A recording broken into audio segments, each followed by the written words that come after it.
Assalamualaikum warahmatullahi wabarakatuh. Apa kabar sedulur semua? Jumpa lagi dengan Jejak Lakon. Kali ini Jejak Lakon akan mengambil tema misteri makam Sunan Kalijaga.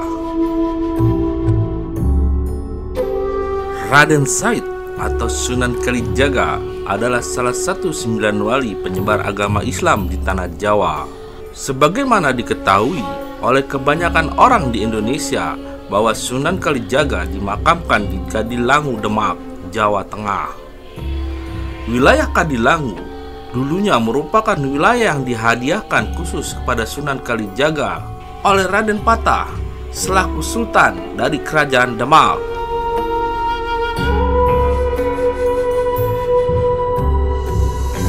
Kadilangu terletak sekitar 2 km dari pusat kota Demak atau Masjid Agung Demak.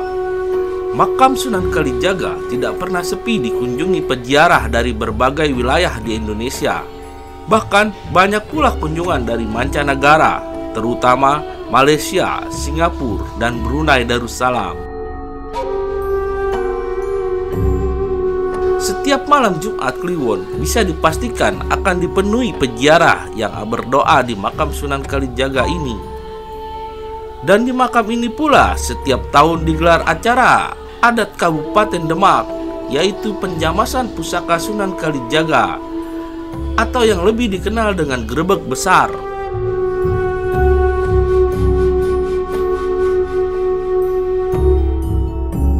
Sebelum kita melanjutkan kisah misteri makam Sunan Kalijaga ini, terlebih dahulu siapkan kopi dulu dulur, agar bisa hidup.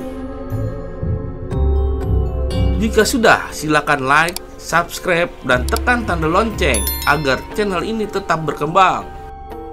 Oke baik, sedulur Jejak Lakon, kita lanjutkan ke cerita. Selain makam Sunan Kalijaga di Demak, di kota Kartini, Jepara juga terdapat makam Sunan Kalijaga yang terletak di Desa Dermayu, Kecamatan Kembang, Kabupaten Jepara. Bila masuk ke dalam makam, akan terlihat sebuah bangunan persegi 4 dengan cungkup permanen bertuliskan Pesarian Sunan Kalijaga di atasnya. Dan bila lebih jauh masuk ke dalam makam tersebut, terdapat 2 makam berdampingan yang diyakini warga setempat adalah makam Sunan Kalijaga dan makam Dewi Saro sang istri. Sementara di sisi luar makam terdapat 1 makam yang diyakini adalah makam Syekh Siti Jenar. Menurut keterangan penduduk setempat, Sunan Kalijaga dan Dewi Saro sang istri menetap di wilayah Dermayu hingga akhir hayatnya.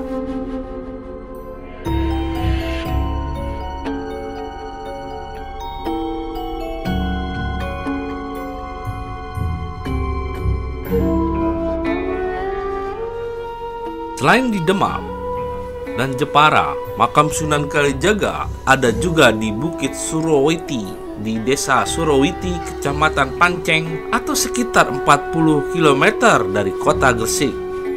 Menurut kisah warga setempat, dahulu Sunan Kalijaga pernah menyinggahi Bukit Surowiti untuk mendalami ilmu agama melalui gurunya Sunan Bonang.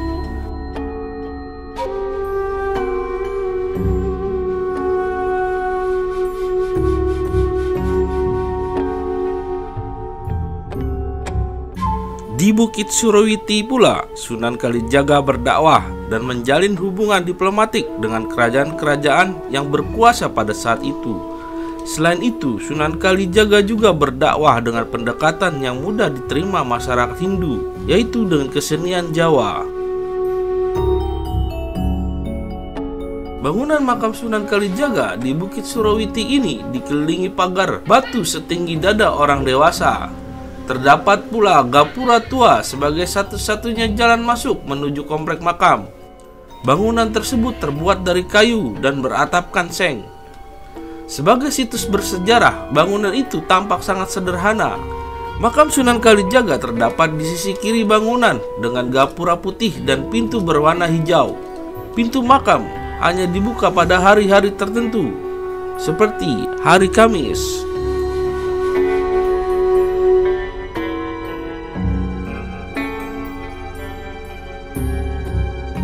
Selain makam Sunan Kalijaga di Demak, Jepara, dan Gresik, berdasarkan bukti sejarah lainnya, terdapat makam serupa atas nama Sunan Kalijaga yang terletak di Desa Mendalem, Kecamatan Senori, Kabupaten Tuban, dan agak jauh dari pemukiman penduduk.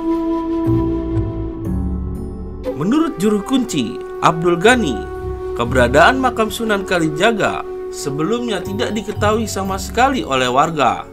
Kemudian makam tersebut pertama kali ditemukan oleh Mulyadi yang membangun sebuah gubuk di tengah sawah untuk ditinggali. Suatu malam ia didatangi seorang lelaki berbaju serba hitam dengan mengatakan, "Jika ingin kembali hidup enak, maka peliharalah makam Sunan Kalijaga." Lelaki tersebut kemudian mengajaknya ke komplek makam Ploso 9 dan menunjukkan letak makam Sunan Kalijaga. Sejak hari itu, Mulyadi rutin berziarah setiap setelah salat Isya kurang lebih 1 tahun.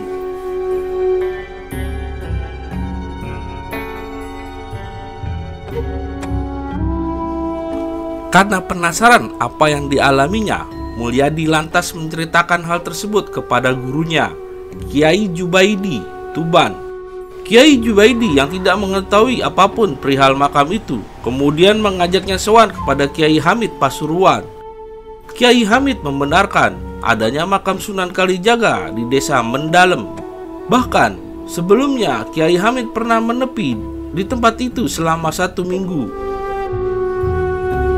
Pada tahun 1979, Kiai Hamid memberikan nama tempat tersebut dengan nama Makam Sunan Kalijaga Raden Said Moro Teko, yang kemudian diresmikan oleh Kiai Jubaidi.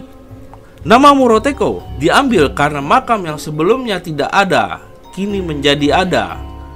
Awalnya makam tersebut ingin dipopulerkan oleh pihak juru kunci, tetapi tidak diizinkan oleh pemerintahan Orde Baru karena khawatir menimbulkan konflik dan kebingungan. Sebab sudah ada terlebih dahulu makam Sunan Kalijaga di Kadilangu. Sebelum diberi nama makam Sunan Kalijaga Raden Said Moro Teko, komplek makam ini bernama makam Ploso 9. Nama ini berasal dari adanya 9 pohon ploso yang terletak di area pemakaman. Kemudian pada tahun 1999, ketika Gus Dur hendak mencalonkan diri sebagai Presiden Republik Indonesia, ia beserta rombongan berziarah ke Kadilangu, Demak. Ketika di sana, Gus Dur mendapatkan petunjuk bahwa jika ingin negaranya tentram dan aman, maka ia harus berziarah ke makam Sunan Kalijaga yang ada di Tuban. Dengan diantar Gus Riyad, untuk pertama kalinya Gus Dur menziarahi makam tersebut dan mengatakan bahwa makam Sunan Kalijaga yang asli berada di Tuban, adapun yang di Demak adalah petilasannya. Setelah terpilihnya Gus Dur menjadi Presiden Republik Indonesia pada tahun 1999, makam ini mulai dibuka secara terang-terangan dan sedikit demi sedikit mengalami perbaikan. Pada awal tahun 2021, pengusaha asal Banten yang berkoordinasi dengan pemerintahan desa setempat merombak seluruh bangunan makam dan merenovasinya menjadi seperti sekarang ini.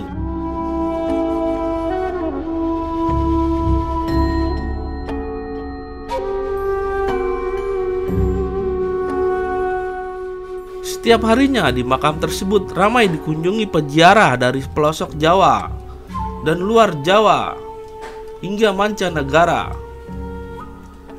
Di mana sebenarnya makam Sunan Kalijaga yang asli dan petilasannya, wallahu a'lam bishawab.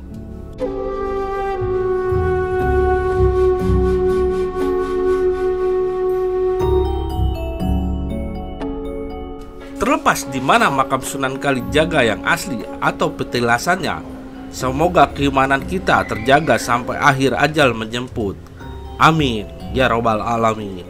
Wassalamualaikum warahmatullahi wabarakatuh.